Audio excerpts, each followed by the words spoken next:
Welcome to Season 4 of In the Vine podcast, led by host Melissa Chavez, along with Denise, Yesenia, and Shekinah. With new episodes released every Thursday, this season we'll be discussing divine impartation, introduce new guests, and continue to answer your questions. To learn more about In the Vine events and other information, be sure to visit our website at www.inthevine.org or follow us on social media at inthevine.connects. And if you enjoyed today's episode, don't forget to show your support and like, share, and subscribe.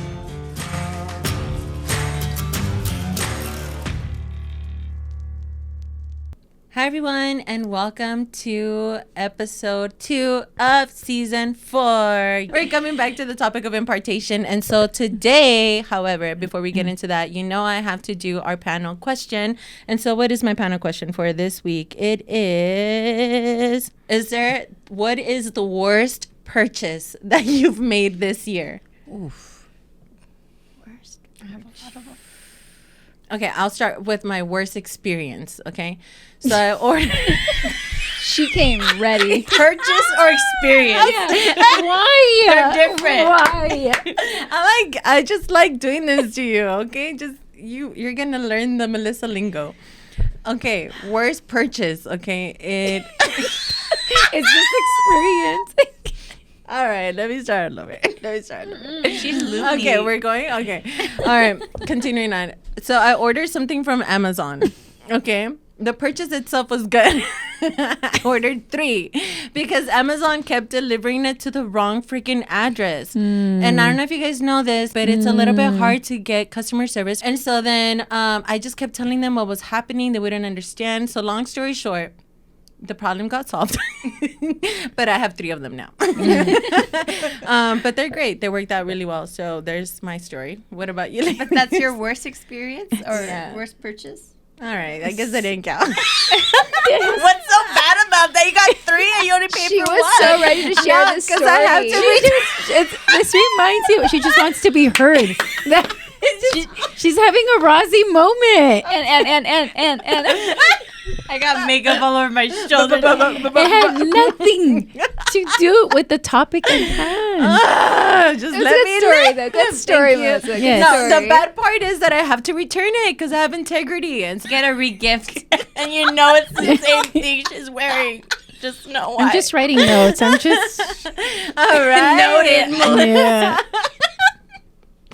Anyway, moving on. Digressing. Who would like to share their worst experience / purchase? Their worst purchase this year? Yeah. I would feel kind of bad, but I would raise my hand. I mean, there's a lot of things I buy and I shouldn't have. But this one was because I really love chicken pad thai. And especially during pregnancy, I'm like obsessed with chicken pad thai. Like if you see my first child eating chicken pad thai right now, you would understand. I would eat it almost every day. Not every day, but I could if I had that opportunity, right? Yeah. But my husband goes to Sam's Club and he's like, babe, look, chicken pad thai. Like you would just cook it yourself. And I'm like, oh my gosh, buy it, right? And it stayed in the fridge for 3 weeks and it expired like after because it's like fresh. Like you have to cook it. And it expired, and after actually expiration, it stayed in there for another couple weeks. Oh, my goodness. And he's like, when are you going to cook this? And I'm like, it expired. He's like, why haven't you done anything about it? And I'm like, because I don't crave it. Like, I don't even want to open the fridge. Like, I can smell stuff. And he's just starts laughing, and he's like, now I have to go make a return and tell them it's because my wife's pregnant, and she no longer craves this. And so that's literally what he did. Oh, Did he my really? gosh. He went to Sam's Club and he's like, can I return this? My wife never even touched it. She never even opened it. And it's expired. And I'm just nervous that, like we would eat it or something, like pretty much like forget about it. So he's like, can I return it? And then she's like, yeah, like What? she gets They took it back? That's yeah. awesome. Sam's Club and Costco take everything back. Wow. Good to know. All right. They took the return. So yeah. Hallelujah. Praise God. And it was in my face. Thank God. Imagine I'm just pregnant and I just don't want it anymore. Yeah. Like, Good job, Andre, Yeah, for good taking job. one Good for job. the team. Good job. That's awesome. Yes. Shekinah. There's actually 2 purchases that ran through my mind, but she talked about the food one, so I'll talk about the food one.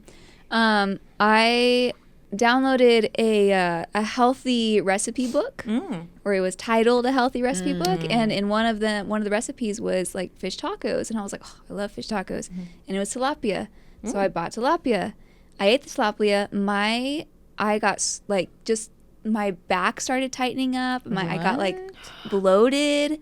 It did not work well with me at all. So I researched tilapia. It is so bad for you. What? It is so, and I'm sensitive to stuff like that, especially because I've been eating really super clean this year. And so just introducing something like that, it's just extremely inflammatory to your gut. It's just, it's horrible for you. Wow. They're like 100% farmed fish. That's the worst. Yeah, which I again didn't know, and they're bottom feeders, which I didn't know either. I thought tilapia, like river fish, like salmon, right? That's probably the worst purchase that I made. Is that it's still in my freezer. I don't know what to do with it. Get rid of it. You should get mahi Just throw it mahi. away. Yeah, I heard mahi mahi. wild I eat a caught. lot of salmon. Yeah. That's fine. But yeah, tilapia. The tacos were bomb. I'm not gonna lie, they were awesome tacos. But yeah, my body just like hurt, dude. I'm like 30 hits different. Wow. I thought your worst different. purchase was gonna be the book itself. I know. Oh yeah, I know. the book itself. I haven't gone to any other recipes as a result. So definitely the book itself. After that, I was just like, you don't know what you're talking about. You lost all credibility. We're done. So yeah, that's probably the worst purchase I made. Wow. I never knew that about tilapia. I didn't either until after I ate it. Interesting. Rob talks about it all the time. Tilapia? Yeah. Yeah, my dad. I've never heard of tilapia. I didn't know that I either. hear And my dad shrimp. looked at me like, I talk about it all the time. He does. He Tilapia? does. He's mentioned They're it not by listening, Rob. Clearly, I'm not. Me neither. I'm not I listening to haven't my own heard dad. He was Yeah. just like, "Yeah, you didn't know that." And I'm That's just how I like, knew it was bad when "Oh." your dad talked about it. He's been talking about it. Yeah, I had no idea. Dang. Look at us Now learning you all things. know. Thank you, Here we Shekinah. are.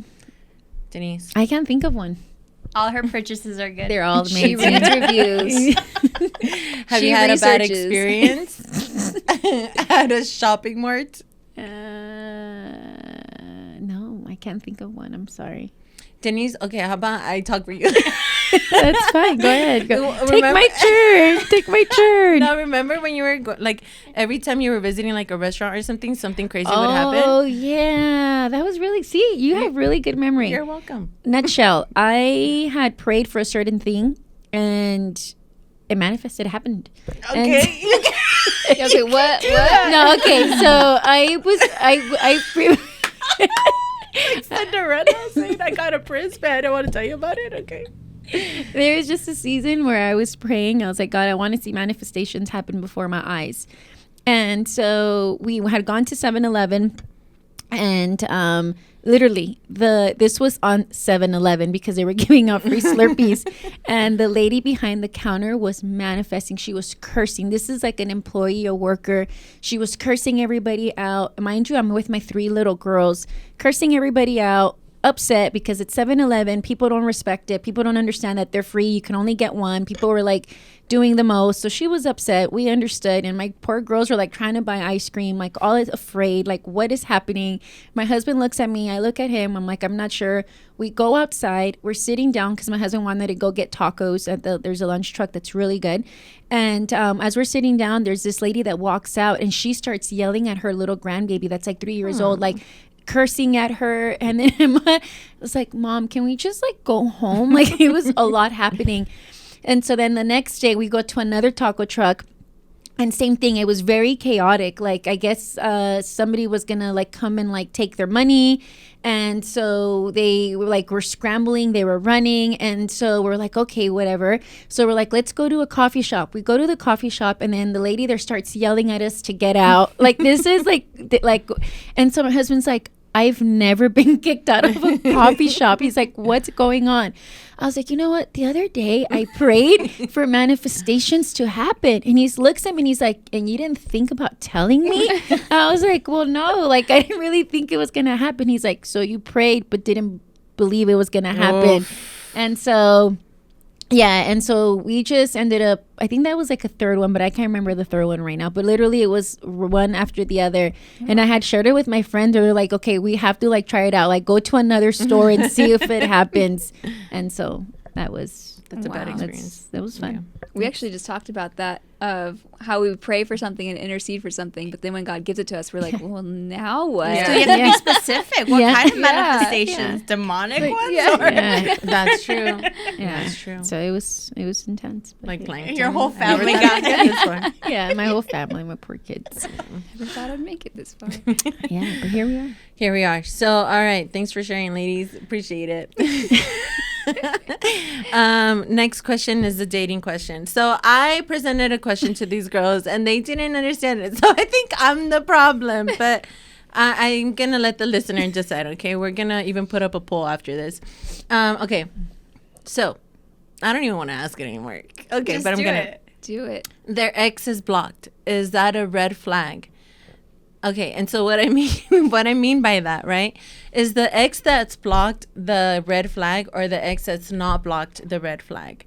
Because that one of them has access, but the other one has like for sure no access. Like, does that? By the look of Shekinah's face, I don't know if that makes sense. Just there's so many different like scenarios running through my head, because I think Okay. like to block somebody is can be for so many different reasons, Yeah. right? It could be because that person was a psycho, or it could be because you just had no self-control and checking in on them, and so you just express self-control and going, I'm just going to get rid of this person, Yeah. and block them, so That's a good point. yeah, there's just so many different scenarios. If I see somebody, there's no way I would know, but if you see that someone's blocked on another page or whatever, I don't really read into it, because I know that I've blocked people for multiple different reasons. One, because there's been times where it's been they're the problem, and then there's been times where I don't have self-control and checking in on this person. So it's just, and it's not because they were an issue or that we had any kind of beef. It was just, I knew that I was, trying to, that I was just constantly checking. Yeah.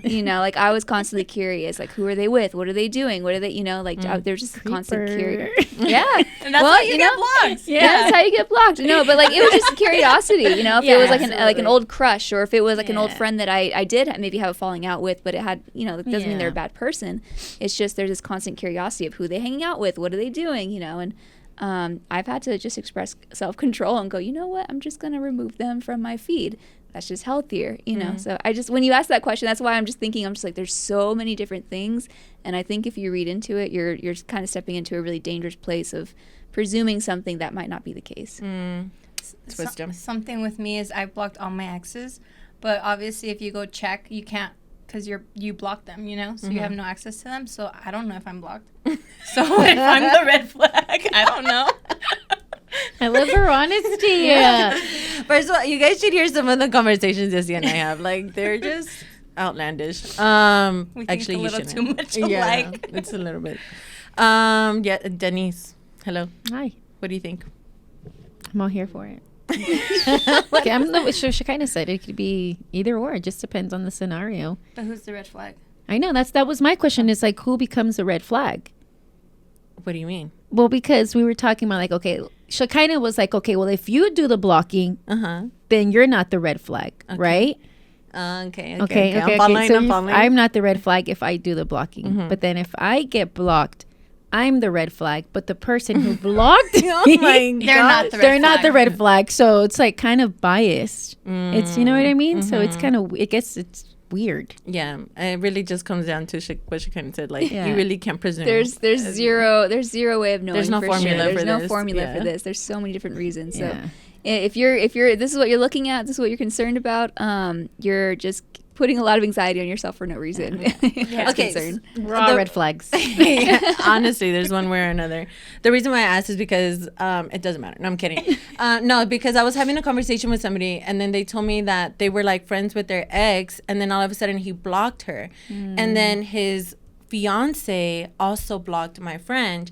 And so then I was like, well, that to me shows that the guy is a red flag because he got caught by the fiance. And so that's where this question stemmed from, because I'm like, okay, there's a toxic triangle going on there, you So know? you did exactly what I just said. Yes. You overthought it. No. We had that The girl discussion. you're talking about, why was she blocked though? Was she doing something? Yeah. I would say she's also the red flag. Yeah, Because why was Yeah, she she blocked? could have been going through Right. liking everything, She commenting probably on would have been on everything. stories, I have a and the fiance was like, you know what? No, you need to block them off. But like, so they were all friends at one point. They weren't friends. They were, because then the girl blocked her too. So the girl was not her friend, the fiance. No, they were not friends. But She was probably creeping on her page too, though. Yep.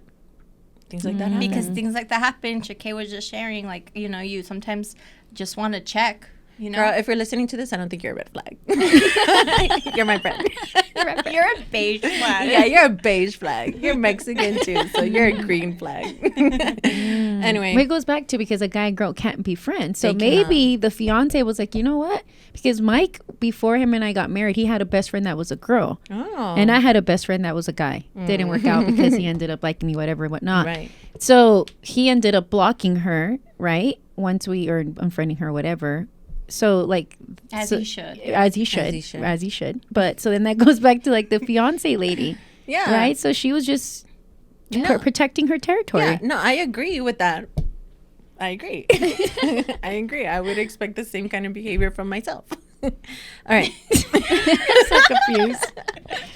We're all red flags. We're all red flags. And I think it's healthy. Like, it's okay to, like, when you know you were in a relationship with somebody and they blocked you, I personally wouldn't take offense to it. I'd be like, good, I'm glad. Like, Yeah, they're don't get moving any on. ties Yeah. with me. Move Yeah. on. Like, I know I have some family members from my exes that still follow me and they'll look on my thing, but they'll, like, congratulate me and my family. And they're like, you guys are doing so well. Yeah. Like, you and your husband are great. And I love that, but I'm not talking up to their ex, ex at all, you know? Right. And I don't want to. I don't even want to know what's up with their life, you know? Yeah, for sure. Well, like the question becomes, why would you, right? Yeah. Because Yeah. like, If I Clearly did, a I would be tie the there. red flag. There's a tie there. Yeah. For sure. Yeah.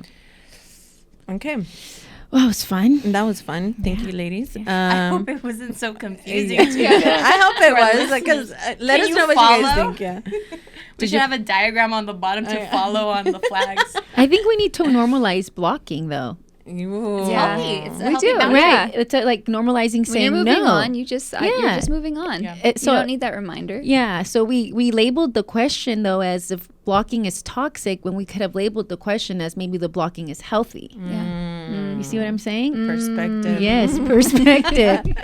No, that's really good. No, I completely agree. I think blocking is extremely healthy. And Yeah. you know, if you're moving on, you just don't need that constant reminder. You know, and I remember saying that I didn't block somebody I probably should have, and I'm just scrolling through, enjoying my life, and then I just see a picture of this person, all these memories flooded in, all Yeah. of these old thoughts, and I was just like, whoa, okay, and that's when I blocked them because it was Right. just this, you know, why leave room, why invite that, Right. you know what I mean? Nothing against this person, it was just this was an old relationship that ended poorly, but it was just time for me to move on. Yeah. And I think it's really healthy to get in the practice of just blocking people. Yeah. It's your feed. You control what Yeah. you want to see. I love that. It's it's healthy. My husband, when we were courting, on his own, he just said, hey, just so you know, I went through my feed. You can go through my feed, but anybody who I even talked to or was dating, I completely just blocked them. I removed them. Yeah, and I blocked them. So I don't have any access. And so he was like super honest, and he's like, I removed everybody. That's so good. I had not even asked him to do that. That's awesome. Yeah. Yes. So Yeah. So yeah, I think we're gonna start normalizing. Normalizing Start blocking. blocking. Yeah. I like it. Me too. it means you're not scared. Mhm. And you can practice the fruit of the spirit, self-control. Self-control. Love it. Love it. it. Love Episode self-control. Yeah. Does anyone feel attacked right now? Raise your hand. Okay, so let us know your thoughts on that. I would definitely like to know. Okay, so in the topic of impartation, what the girls and I are going to do for this episode and the fourth episode, we're going to talk about our favorite impartations that we love to give. So this episode, we're going to start off with Shekinah and with Yesi. So ladies, what is the favorite shared impartation that you like to give to your peers? So you're like, I thrive in this area. I'll start with Shekinah. Barista. No, honestly, I think in general, I think just I didn't realize how much I enjoy training people and teaching people with the experiences that I've experienced until I became a job trainer as a barista. And from there, I just really stepped into, you know, like I used to be a worship leader. And then, like I said, the barista. And those were probably the top two that I really got to operate in. and just being able to share my experience and also grow and learn with them, because I was also growing and learning with people in those experiences. It was just such a joy. And so I love specifically getting involved with like late teens, early 20s, you know, and like specifically giving them job experience, you know, and it's such an empowerment when you have the skills to fill out a resume. You know what I mean? When you can fill out a resume and you have that experience and you can communicate to potential employers that I have this skill set.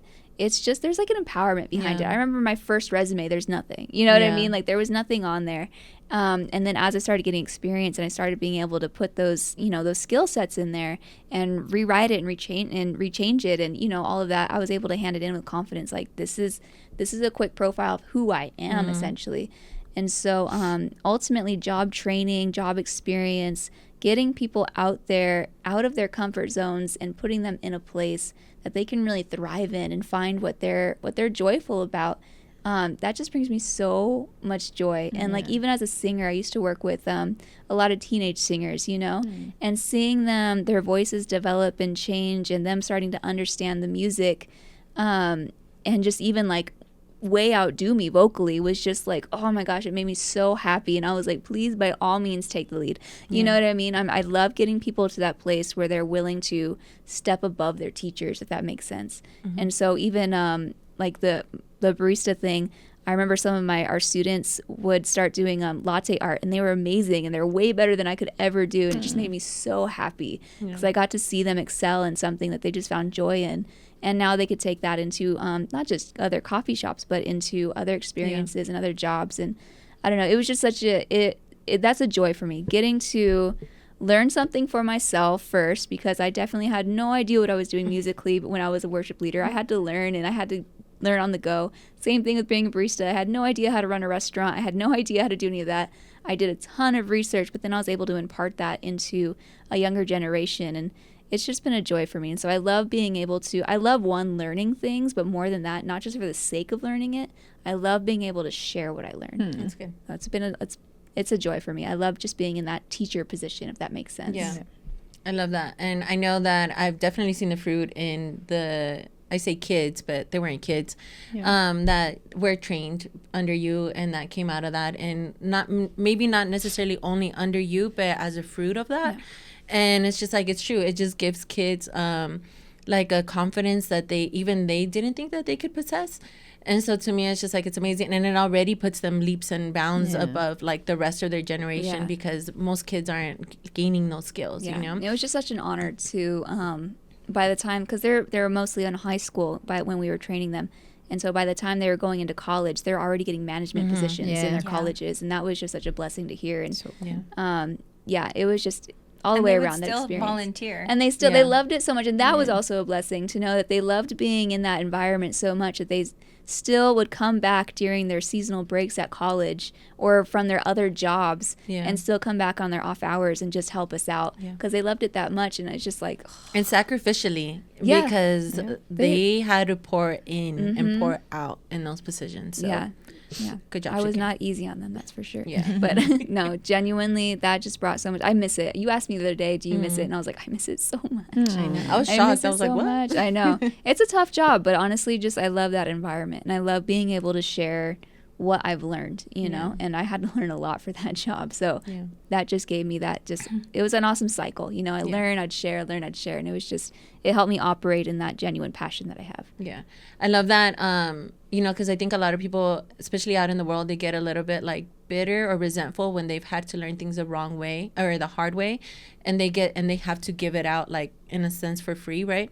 But it should be such an honor thing, right? When you're the one that had to like hurt yourself or whatever, like go through the battle. Like I went through this so you don't have to. And that's a joy. You're right. Like there's a lot of people that get resentful and I don't understand why. I really don't understand that mentality. Like if I can get beat up, if I can be the one that has to go through the tough and all the mess ups and, you know, and be able to help you skip that part, then they can run with it and go even further than what I've been able to go to. And they have. There's some students, even like I said, with the worship team, like I was learning on the go. I was like, I had to go through, I've been on so many different worship teams, and just the difficulties that I've faced with each of those teams has led me to this place. And now I'm able to impart into other musicians, and they're able to take it way further than I ever am, you know, because they can skip all the mistakes. They can skip all the, you know, all the mishaps that happen.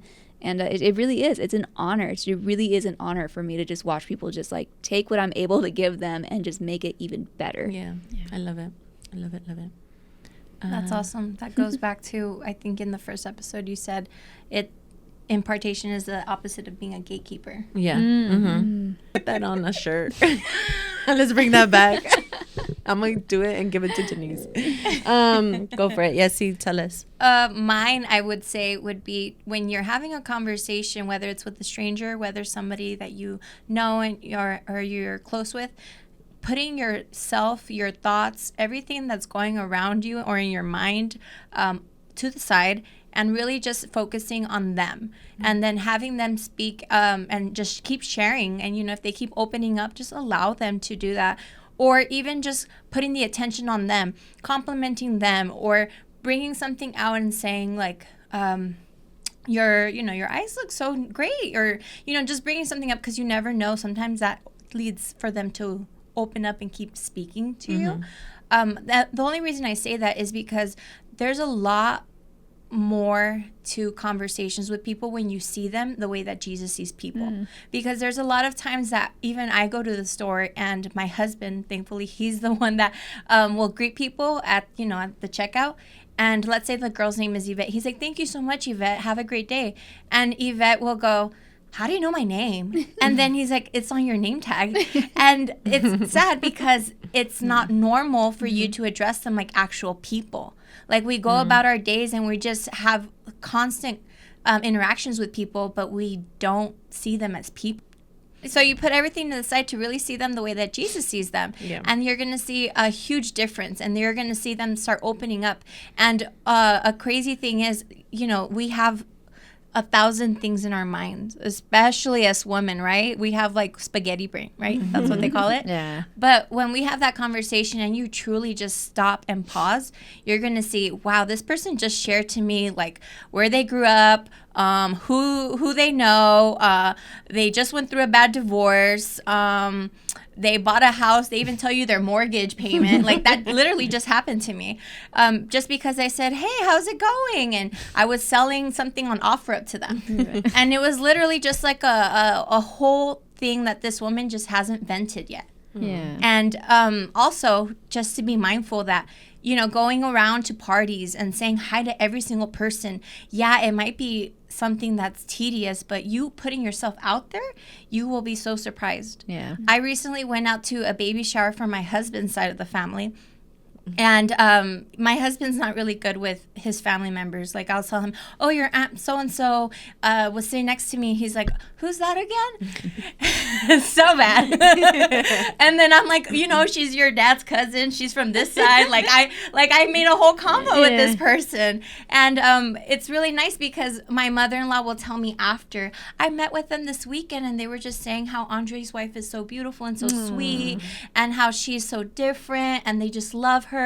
And so good job, Yesenia. Like, that's awesome." And I tell her, my parents didn't raise me to not be like that. You know, I would go to parties and I would get in trouble if I wouldn't go make myself available to go say hi to people and get to know people. Like, you couldn't just be off in a corner. Yeah. And I now realize that that's a true gift, because now you're going to do those things and you open up the door to even let God in and Jesus in. And one huge thing is, I noticed that God always comes through with the gift of prophecy for the person that needs it. And so sometimes you're talking to somebody and you're not even telling them like, "Jesus said this." You're just saying, "Well, maybe it's this." And it opens their eyes, and then you kind of just bring in Jesus after, you know, after their heart's open. Yeah. And so I do see a difference. Now, I have been cut off before. I have been ignored. I've gone to birthday parties when even some people who are my own family members have just like, "Ugh, here she comes again," like with her attitude, like, hi, you know? And I get it, but I do truly think that that's a manifestation that something's triggered in their own insecurities, because they can't be that way. And honestly, us stepping aside from our own insecurities and being about the other person, you're going to see God move in such a different way. Yeah. And a huge thing too is that you're not the only one that is in this interaction. The people watching really, really are paying attention. Yeah. And I only say that because my daughter, she surprised me the other day. I was outside and I'm bringing out this huge item that I'm selling to somebody on OfferUp, right? And then she's already under the tree, you know, waving at the person on the other side of the gate, right? She's safe. And she's like, hello, nice to meet you. And I was shocked. Like, I've never heard her say nice to meet you. Like that, she just says hello, but never nice to meet you. And I'm like, when did she learn that? And I told my husband, it was the cutest thing. She shocked me and melted my heart. The lady was like, she's so adorable. Wait, you have to say how old she is. She's only 2. Yeah. And I'm just like shocked, right? And I was just so proud of her. And my husband's like, babe, it's because she sees you. You're like that. Like, hi, nice to meet you. Just think about how many random people you've met that she learned that. Yeah. And That's I told him, you're right, you know? And he says, babe, you're a sweet person. And I'm like, yeah, you're right. But it's true. Like, just making sure that you just see people as people. That's like, beautiful. Melissa made me laugh, and she was like, how do you meet friends like that? You Dude, know? we were at the bin store, and I was, like, in my zone. I was like, nobody look at me, nobody talk to me. I'm here with my goddaughter and my friend. Yeah. And she was, like, Finding talking good to deals. and she was, like, making friends with people. I was like, how? Yeah. And then I'm like putting stuff in my car, and then the guy that works there passes by. He's like, hey, girl, how's it going? And I'm like, he's like, I haven't seen you in forever. And I'm like, I know. You know, my husband says I shouldn't shop no more. Yeah. And these are, like, and it's with every spectrum of people. Like, she can talk to, like, I don't know. I was talking to the owner. Yeah. Yeah, to the owner. And then it's this guy that comes out of nowhere, tattooed faces, do-rag, like all this stuff. And I'm like, Yesi. Yeah. It's a gift. It really is a gift. And I watch you. I think, because I'm really bad at that. I'm so bad at that. Same. I'm like, I beeline it. When I get to an event, I'm just like, where's my chair? Yeah. Chair and food. Yes, exactly. I was like, anyone. where's the chair? Where's the food? That is all that I need. And that's actually something that was imparted to me by my grandmother. My grandma was always like, don't be a burden to people. Don't interrupt them. They have their own little groups. They have their own little cliques. Like, you go to your group, you go to your clique. Like, don't be a burden, essentially. Wow. And so that's something that was polite in my culture was That's you interesting. go to your Wow. chair. It all makes Yeah. sense now. It I all was makes wondering sense. where it came from. Because in our culture, it's like I would get spanked We at would. home. We In our would. culture, It's called, what's so you're being different? rancherota, Yeah. right? Yeah. What's so different in I hate to say it this way, white culture, Right. But essentially my grandmother's culture. She came from Missouri. She was that southern, kind of just like very polite. Everybody, everyone mind your own business. Everybody's, and like you do not go into other people's business. It's rude. And one of the differences. One of the biggest differences I've noticed is even food, right? Like when you go to a Hispanic's house, like so. For our listeners, my dad is white, my mom is Mexican. And so I have these two completely different cultural Cultures, shifts. yeah. And so I'd go to my grandma's house and it was rude to ask for food. You don't ever ask for food. If someone offers, you decline because it's just being polite that they're offering. They don't actually want to share their food with you. Gosh, that's so crazy. Yes. So if someone would whole come new over world. to my grandma's house, she'd be like, can I get you anything? The expectation was you say no. That was the expectation. Ooh, imagine you said yes Shit. and everyone else Yeah. knows. I mean, with family, it was a little different, but like, yeah, if a guest came over, can I Yeah. get you? And if they said yes, she would. Right, And she of would course. serve with a smile. Yeah. But then as soon as they left, I can't believe they said yes. Stop. That's nuts. Yeah. But it also comes out of that like Great Depression kind of era. Like you have to save your food, you have to save your finances, and you can't burden other people. So that's really like her parents were in the Great Depression, and so it They trickled imparted down. that to They imparted that to her, and so that's a really big one. If you were affected by the Great Depression, you kind of see this trend, and I've seen it with my family. I've seen it with other people's families, where that was just a trend of like you mind your own business, you don't bother other people. You're polite and you smile, but you don't actually take them up on the offer. And That's so crazy. yeah, so that was what was heavy. That's how I was raised essentially in my grandmother's home. And so yeah, just hearing you say all that and me going to that seat and me finding my food, that's just like that's how I was taught. It's definitely not how my parents taught me, but it was my grandma had a huge influence on my life. So like that was something that I just and we were at a party. One of the young ladies at our church graduated and was going off to college, and we all had to show up late, unfortunately, because of a prior engagement.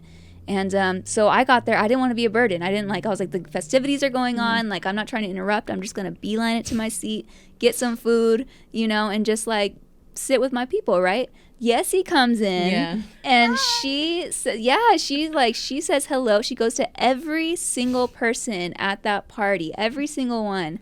And you said hi. You asked whose house is this? Is gorgeous. You complimented it. I saw you engage in conversation. And I'm literally watching you like, learn, Shekinah, learn.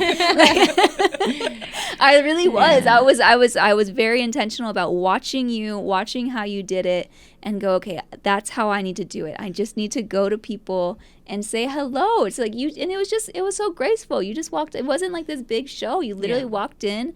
You said hello to everybody. You went to every person. Hi, my name's Yesi. How are you? And I was just watching you. People And I was were like, just shocked. Like, people were shocked. And I'm like, oh, Spanish, okay. And then I just switched up to Spanish, and they're like, oh, okay. But yeah, I just watched you, and I was like, learn something. She kind of learn something here, because like that's definitely, I think, how we should be as the body of Christ. Just inviting and warm and just saying, like, this is my name. If you need anything, come and talk to me. Yeah. And in that, I would say that the owner was the grandma of a little boy. And she actually brought out bubbles not only for her grandson, but for my daughter. Aww. And so she would follow up and just, have the toy. And then she would keep bringing out toys for us. And then I was able to talk to her daughter, who had two kids. So a little girl and a little boy. And we were off looking at not the donkeys, the goats. Yeah, and we were singing like little kid songs. Aww. And we were just like kind of relating like on a mom level, and just like speaking like, oh, like 2 years old is so cool, and like we were just talking a little bit more in depth, which was really cool. And then for them to see like, okay, this is my cousin's teacher, like that to me is important, you know? And I think about that. And my husband's really good on that too. And if you notice, my husband was right behind me too, saying hi to everybody, even the people who speak Spanish. Hola, ¿cómo estás? You know? And he's done that a lot even before. So he actually beats me sometimes. Like, he's just way more out there with people. So sometimes I even get shy around him, and I'm like, no, step aside, Yesenia. Like, if your husband can do it, you can do it, That's good. So good. Absolutely good. Denise, any thoughts, comments, concerns? Revelations? That makes sense. Because in our culture, you would get in trouble big time if you did not go and say hi. It was a lack of respect. Or if you denied food. So in our culture, what's crazy is, like, I know you talked about like the Great Depression, and that's where their mind, and it's funny to, not funny, that's not appropriate, but it's crazy to see like different mindsets, because even in Mexico, you can have somebody who won't have like beans or rice for a week, but if they have the little, they'll share with everybody, right? So, and they will, like, if you don't take food, they find that extremely offensive. Like, so the little I had, I offered you. You didn't take it. So it's so mind-blowing just to see like the different cultural things. And I actually was going to ask, do you guys think it's a cultural thing? But you kind of just went, it is. Yeah. It totally is. Going from my dad's mom, my grandmother on my dad's side, as soon as you walk in the house, you get settled in. She was, you don't ask for food, because you just think I'm made of money. You think I'm made of food. You're going to wait till dinner time, And so we learned at grandma's house, we don't ask for food. We wait till she offers it. We don't ask. Wow. And then I'd go to my grandmother's side and my mom's side, who's Mexican, and we come into a buffet. It was anything we wanted, and it was just the pantry's open. I'm gonna make it for you, and it was just food galore. And so just totally a cultural thing, and having to shift mindsets was kind of crazy as a kid. Yeah, but as a kid, I had far more of an influence from my dad's side than I did my mom's side. So I definitely I think I grasped onto that far more because of it. But then now our church is primarily Hispanic.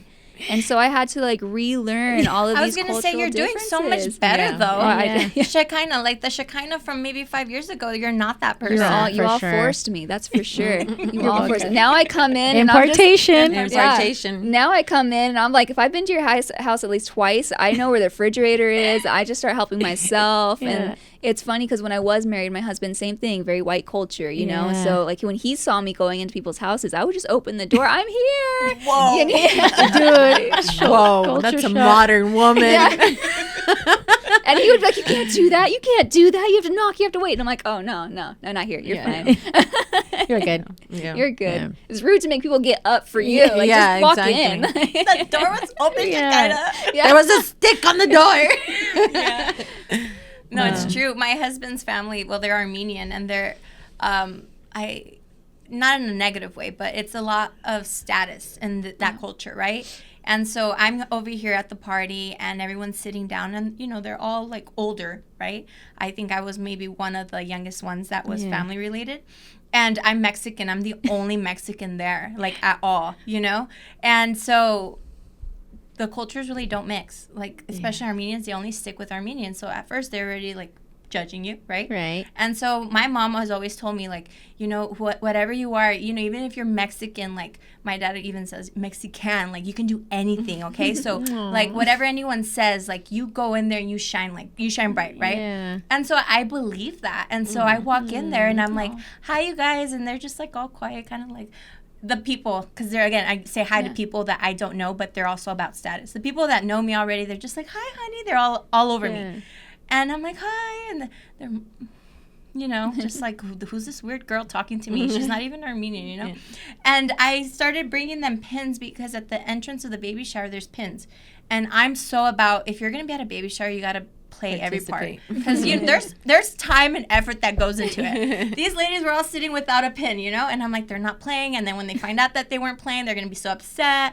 So I went around, and these are strangers, and I'm over here giving them pins, and then I'm giving pins to our family members. And they're just like, oh, thank you. Like, they're like, oh, thank you. And then some of them don't speak obviously Spanish, English. And so I'm like, oh, here, like the little Armenian I know. And they're like, oh, thank you. And also, those people spoke to Andre's aunt, who spoke to my mother-in-law also. And they're like, they were just so surprised that Yesenia's so sweet. And it's like, I'm glad they don't see, oh, Yesenia's Mexican, she doesn't fit in, Yeah. And that's unfortunately the stigma that many people go through. Is that right? The stigma. Yeah, the stigma that you go through when you are in a different culture that doesn't always accept, I guess, any race. I just want to make sure to give a shout out to all the Mexicans out there that will now be able to marry into Armenian families because of the road that Yesenia has paved. Okay, you're welcome. Very similar cultures, though. I'm not gonna lie. Like you can't disrespect their food. You gotta eat all their food. They're really family oriented. So very similar, but I mean, your language will go through, and I do want to say that, like, you'd just be so surprised if you just see people as the way Jesus would see them. Which it really comes down to serving, right? Yeah. Yes. It's really that it can really be summed up in that serving in a conversation, serving in a and or serving with a compliment. Yeah. Even that. Yes. Okay, you guys. So with that being said, now we're just gonna end it with the tip of the week. And so the tip of the week is, I just read it. It is figure out what kind of impartation that you yourself are giving to your friends. Is it positive? Is it negative? And is it adding value to their lives? That's good. So make sure that you take the time to reflect. If you want to, make sure that you, if you would like, share it with us on our Instagram. And because we'd be more than happy to hear about it. So thank you for tuning in to season 4, episode 2. We'll catch you on the next episode for our anniversary episode. Wow. Is that 1 year? 1 year already. That's crazy. All right. See you guys soon. Bye. Bye. Thank you for listening. If you liked this episode, or we answered any of your questions, or you have a question you would like discussed in future episodes, let us know in the comments or share on social media at inthevine.connects. And be sure to hit subscribe so you won't miss out on the amazing content and guests we have lined up for you. To find out about our upcoming events and more, please visit our website at www.inthevine.org.